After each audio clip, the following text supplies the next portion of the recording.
Hi, my name is James Shepard, and the first one that we're going to talk about in this series on objections is actually not an objection.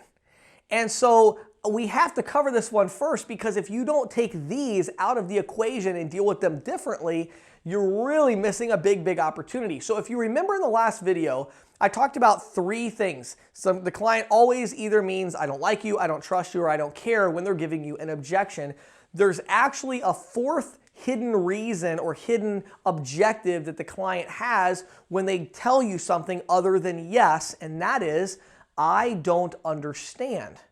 But I don't understand is not an objection. It is called a buyer sign. Let me give you an example. The client says to you, I don't understand how you're going to save me that much money. Now, some of you will approach that as an objection, right? You're going to rebuttal it. Well, I'll tell you exactly how. It's because of this and this and this, right? Like you're like still in that combat mode, right? That's an objection. Oh, I'm going to come back at you with something. Here's my right hook, you know?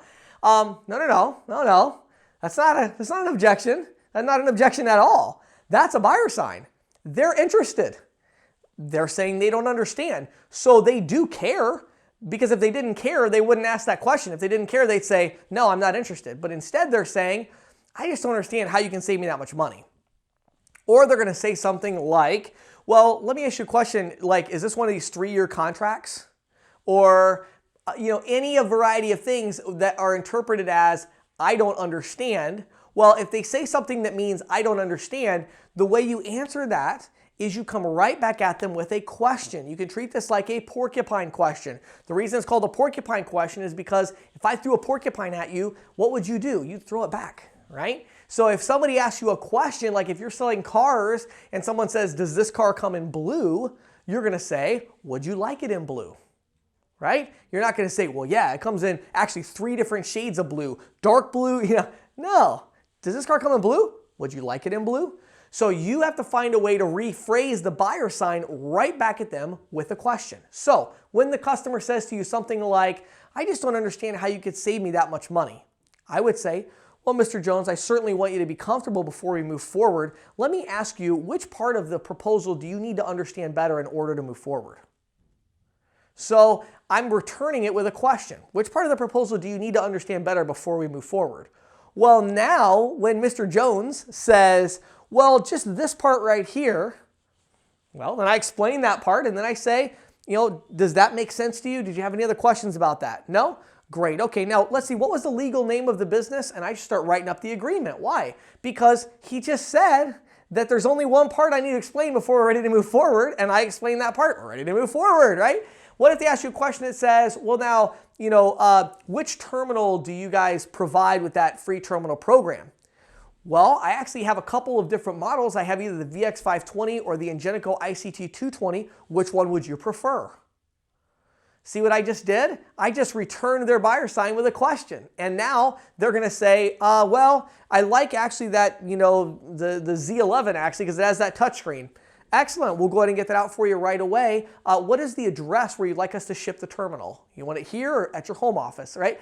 Right off, that's a sale. I'm just going to go right into a sale with that, okay? So be very careful, because when you're selling, it's funny because it really is kind of a battle. It really is. And I always get a kick out of these sales programs that talk about like, one of the reasons I really like this one I'm reading right now, Fanatical Prospecting, is he kind of paints a more accurate picture of sales. A lot of these people are like, oh, a good salesperson, it's this beautiful, it's like a symphony you're watching, No, it's not. It's like a blood sport. You're, oh, wait. Well, here's the thing, and then they're like, well, yeah, but I don't want that. Well, yeah, but hold on though. One more thing real quick. Look, what if I did this? I mean, you would go for that, right? Well, I still don't want it, but at least give me a chance. Like, that's sales. Sales is like that, and it is very it can seem a little combative, and it's certainly competitive, I guess is the right word. Like, that's the tamest word I can use. So you're very competitive with this person. You're trying to sell them. They're trying to not be sold, and that's just inevitable. I mean, that is sales, and all these books that talk about like how you can make it so, like you're just two ballerinas just dancing around, and just, loving each other and, feeling warm and fuzzy. This is baloney. I mean, it's not true. It doesn't work like that. Like, real salespeople are selling, but here's what happens. I've seen this so many times. That salesperson that's in this like, well, yeah, but at least give me a shot. I mean, let me earn your trust. If you give me 1% of your trust, I'll earn the other 99% of your trust. You're going to at least give me a shot, aren't you? And then all of a sudden, in this back and forth, the prospect asks a question. And that's it. That's the inroad. You won, right? Put the brakes on. You got to say something different, but instead you're in that mode, well, I don't know. I just don't understand how you can save me that much. I've been telling you how I can save you that much. Look at this. Watch. You're still in that mode. You got to recognize that as soon as they ask you a question, as soon as they say, I don't understand, stop. Take a breath. Figure out the question that you're going to ask them in return, that once they answer your question, you have a sale. That is what you do with buyer signs.